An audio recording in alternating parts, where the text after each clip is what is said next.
June 30th, 2024, and this video is called King Tut Purple Pea. And now if this isn't an heirloom, I don't know what is, because supposedly if the story's true, you're looking at a 5,000-year-old variety of peas that were grown in Egypt.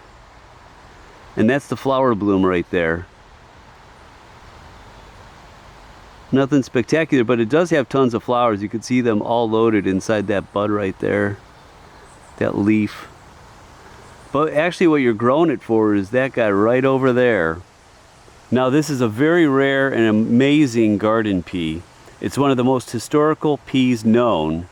Now this particular variety is said to have been taken from the tomb of the famed Egyptian pharaoh Tutankhamun, or King Tut. Now, as the story is, his servants planted and harvested these peas to help provide for the afterlife. Though some claim to have debunked the story, Lynn McKee's family tradition asserts that her family received the seeds found in the boy King Tut's tomb, where they have been undisturbed for nearly 5,000 years, until Howard Carter found the tomb on November 4th, 1922. Now from there, as the legend goes, the seeds were taken to England, where they were propagated and shared with friends. The conditions within the Egyptian pyramids are very dry, and they would permit seed longevity in certain species to extend to thousands of years, one document said. Now some claim, though, it is likely the seeds originated in early 20th century English gardens. The Fortean Times says, it is sometimes said that Tutankhamun's pea originated on the country estate of Lord Carnarvon, who financed Howard Carter's search for King Tut's resting place, and was subsequently named in honor of Carnarvon's claim to fame rather than the plant's origin. Now, these peas,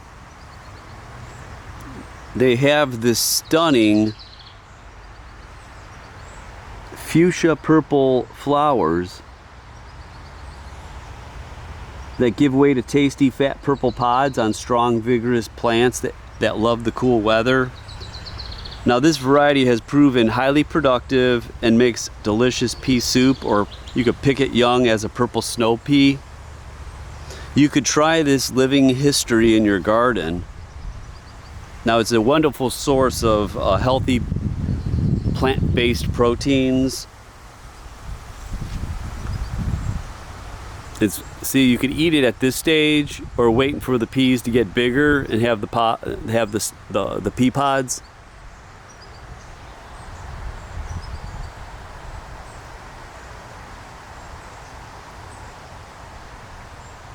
Maybe I'll try one right now. I'll try this smaller one.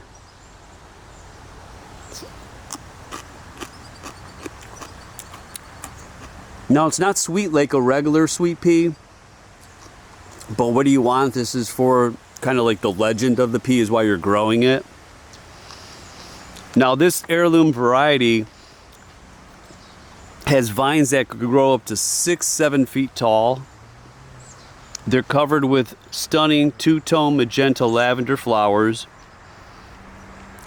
Now these flowers, they'll give way to deep purple pods containing between 8 and 9 large bright green peas. The pods could be picked young and the peas eaten fresh, or let them mature and the peas dry up and can be used in soups.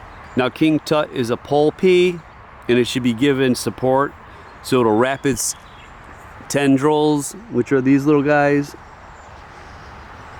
It'll wrap around to climb. Now it takes between 4 to 6 weeks for the flowers to appear after the vine starts grabbing up your trellis. So definitely I planted these late. That was my fault, but you should be planting these in like early March. It's a cool season crop.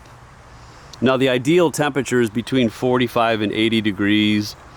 You gotta put them in the ground by about 1 inch and then space them about 4 inches. Carl Linné, he named it in 1753 Pisum sativum, which means cultivated pea, but now some sources are treating it, the genus, as Lathyrus oleracea. But whatever they're calling it, I think you should try it. If not for eating, just for the history. Show that to your friends. It's a wonderful story. And I'm gonna get some shots of the pods right now. But this is the King Tut Purple Pea. And it's probably one of the most interesting vegetables, or actually it's considered a fruit because of where the peas are at, but it's probably one of the most interesting plants that I'm growing right now. And I'm glad that I'm able to offer it to you guys. Now here's a close-up of the pea. You can see as they age, they kind of lose that purple and get that green in there. Here, I open this up, and there are the peas in there.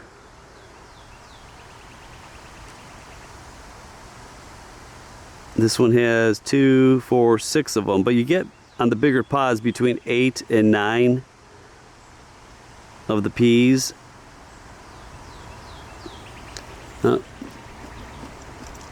They are definitely sweet, but I think I let them go too long because I'm going to be saving these to sell.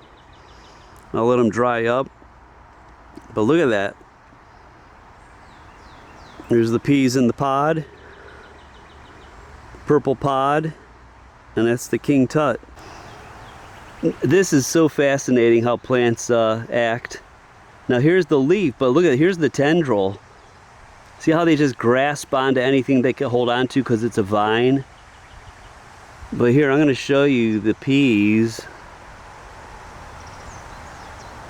The pea pods. Now look at that guy. And there's quite a bit of them. Going all the way up to the top of the trellis. So I'm going to save these guys to harvest, but isn't that just fascinating? This could possibly be 5,000 years old. That actually was housed inside the tomb of King Tut. So fascinating. So if you want to grow a little bit of history, give them a try. Here's the trellis I made. And believe it or not, I'm just growing them straight. Some leaf humus. Like I said, I put them in late. Start yours in March. It's a cool weather crop, but it won't stop you from growing it.